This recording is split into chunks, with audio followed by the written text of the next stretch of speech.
জয়গুরু। আমরা অনেক সময় সুস্থ থাকতে পারি না, এর বিভিন্ন কারণ থাকে।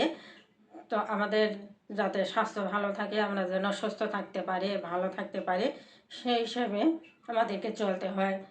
তো সেই স্বাস্থ্য সম্পর্কে শ্রী শ্রী ঠাকুর কি বলেছেন সেই সম্পর্কে আজকে আলোচনা করি। আলোচনাটি ঠাকুর বলেছেন আলোচনা প্রসঙ্গে পঞ্চদশ খণ্ডে 165 পৃষ্ঠায় শ্রী ঠাকুর স্বাস্থ্য সম্বন্ধে বলেছিলেন যে মনের স্বাস্থ্যের উপর শরীরের স্বাস্থ্য খুব নির্ভর করে। তাই মনের শুদ্ধতা, সুস্থতা ও সবলতার উপর খুব নজর রাখতে হয়। মানুষ যত প্রবৃত্তি পরায়ণ ও স্বার্থ সন্ধিক্ষু হয়, ততই তার মন রুগ্ন সংকীর্ণ হয়ে ওঠে। এইগুলি আবার রোগ ব্যাধি ডেকে আনি।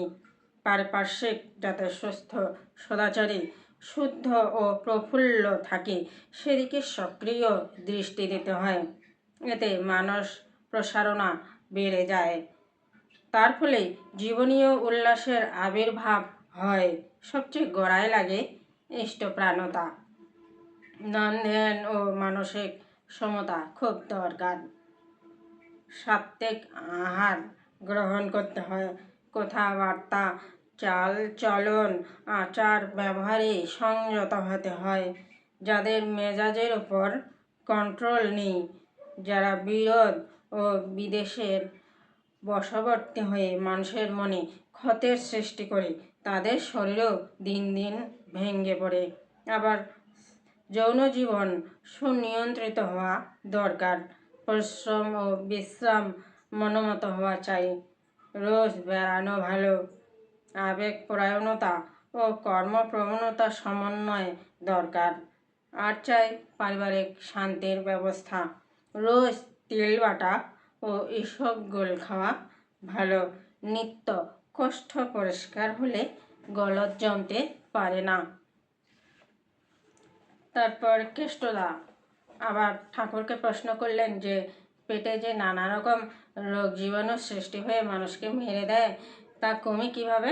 তখন শ্রী শ্রী ঠাকুর বলেছিলেন যে অবিহিত খাদ্য পানীয় ও অপরিচ্ছন্নতা ও কোদাকারের ফলে যাতে ক্ষতিকর সংক্রমণ না ঘটতে পারে, সেদিকে খেয়াল রাখতে হয়।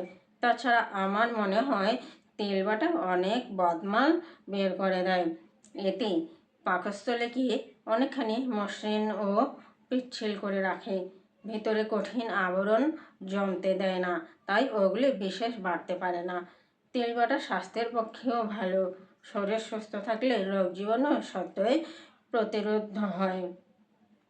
কাজে তাহলে তিল বাটা খেতে হবে স্বাস্থ্য ভালো রাখার জন্য। আর তেল বাটায় প্রচুর পরিমাণে প্রোটিনও পাওয়া যায়। সেই সাথে অবশ্যই এই মনের স্বাস্থ্যের উপর জোর দিতে হবে। মনটাকে অবশ্যই ভালো রাখতে হবে, তাহলেও শরীর সুস্থ থাকা যায়। আর যা যা বলেছেন ঠিক সেইভাবেই যদি আমরা নিয়মিত এইভাবে চলতে পারি আর ঠাকুরের এই বিধি মতো যদি আমরা পালন করতে পারি, তাহলে আমরা অবশ্যই সুস্থ থাকব এবং রোগ প্রতিরোধ আমরা করতে পারবো। তো এইভাবে যদি আমরা চলি, তাহলে অবশ্যই আমরা ভালো থাকতে পারি। আমাদের সুস্বাস্থ্যের জন্য এই নিয়মগুলো অবশ্যই দরকার। কাজে এইভাবে চললে মানুষ সহজে অসুস্থ হতে পারে না। এই পর্যন্তই। সবাইকে জয় গুরু।